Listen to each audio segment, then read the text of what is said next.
Hello viewers, আসসালামু আলাইকুম। Welcome back to my YouTube channel. কেমন আছে সবাই? আশা করি সবাই ভালো আছেন। আলহামদুলিল্লাহ আমিও ভালো আছি। তার একটি ভিডিও নিয়ে হাজির হয়ে গেলাম। এই তো প্রায় 11টার দিকে বাসায় মেহমান আসবে, তো ভাবলাম ঘরে কয়েকটা বেসন ছিল, তো এটাকে দিয়ে মতিচুর লাড্ডু বানাবো।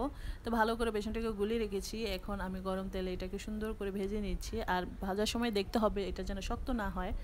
তার ঘরে তিল ছিল আর বাদাম ছিল, এটাকে ভালো করে ব্লেন্ডার করে নিলাম, সাথে ওইগুলো ব্লেন্ডার করব একসাথে।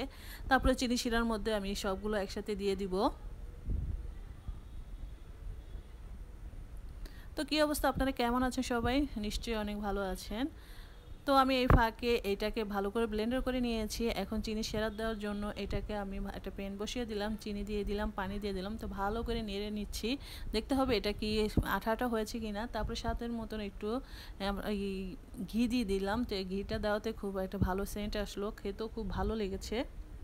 তো আপনারা বাসায় এভাবে ট্রাই করে দেখবেন, মতিচুর লাড্ডুটা খেয়ে অত অসাধারণ লেগেছে। তারপর আমি এটাকে গুঁড়ো দুধ দিয়ে দিলাম। তো গুঁড়ো দুধটা দেওয়াতে টেস্টটা দ্বিগুণ বেড়ে গেল। তারপরে এই তো আমার মতিচুর লাড্ডুটা হয়ে গিয়েছে। আর 11টার দিকে বাসায় মেহমান চলে আসলো, মেহমানদের জন্য আরও জিনিস তৈরি করেছি, সেগুলো আপনাদেরকে দেখা দেবো। এই তো হচ্ছে মোগলাই পরোটা, শ্যামাইয়ের সাথে আমার মতিচুর লাড্ডুটা ঘরে বানানো।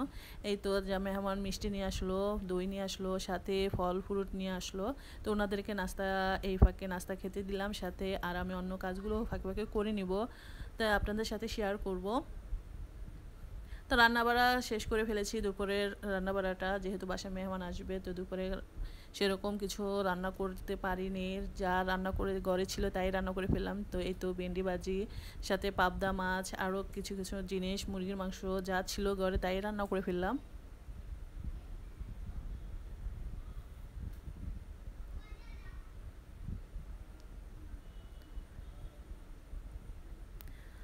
তো রান্না শেষ করে তো বিকেলের দিকে কি তারপর দিন আজকে সকালের দিকে এই তো মেহমানদের জন্য ঘরে খাবার তৈরি করতেছি।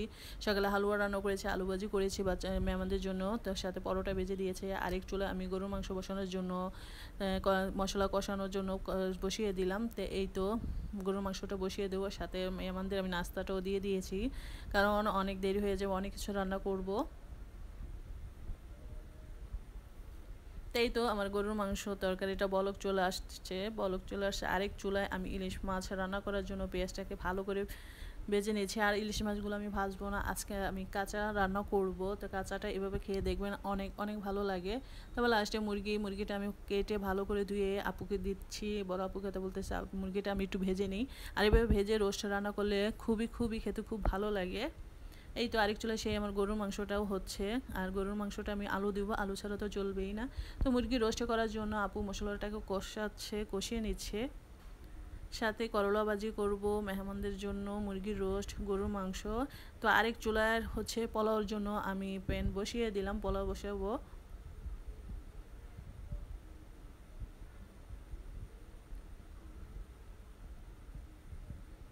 তো পোলাও বসানোর জন্য আমি একটু গুঁড়া দুধ দিয়ে দিলাম, আগেই দিয়ে দিলাম, সাথে ময় মশলা দিয়ে ভালো করে নেড়ে নিয়েছি। এই তো পোলাও চালটা দিয়ে দিব। এখন পোলাও চালটা সুন্দর করে ভালো করে ভাজা ভাজা করে তারপর আমি গরম পানি দিয়ে দিব।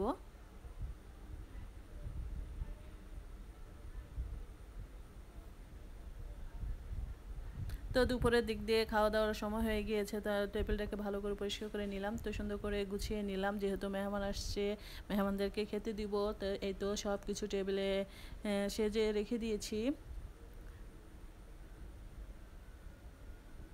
যা যা হয়েছিল টেবিলে আমি সাজিয়ে রেখেছি। আর এই যে আমার পোলাও চালটা বলক চলে আসলো। তো এই তো কী কী রান্না করছি, ইলিশ মাছ না ভেজে রান্না করেছি, সাথে হচ্ছে আপনার কাঁঠালি নিরামিষ রান্না করেছি, কাঁচা কাঁঠাল চিংড়ি মাছ দিয়ে রান্না করেছি, সাথে হচ্ছে করলা ভাজি, গরুর মাংস আর মুরগির রোস্ট রান্না করেছি মেহমানদের জন্য।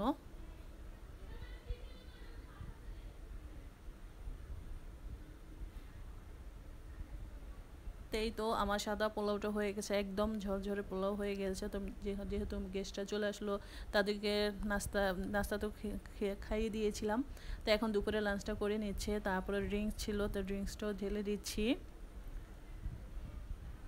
তো বিকেলের দিক দিয়ে ঘরে আম ছিল, তরমুজ ছিল, আরও অনেক কিছু ছিল, তাদেরকে কেটে দিয়েছি। তো আজ এই পর্যন্ত, আপনারা ভালো থাকবেন। আসসালামু আলাইকুম।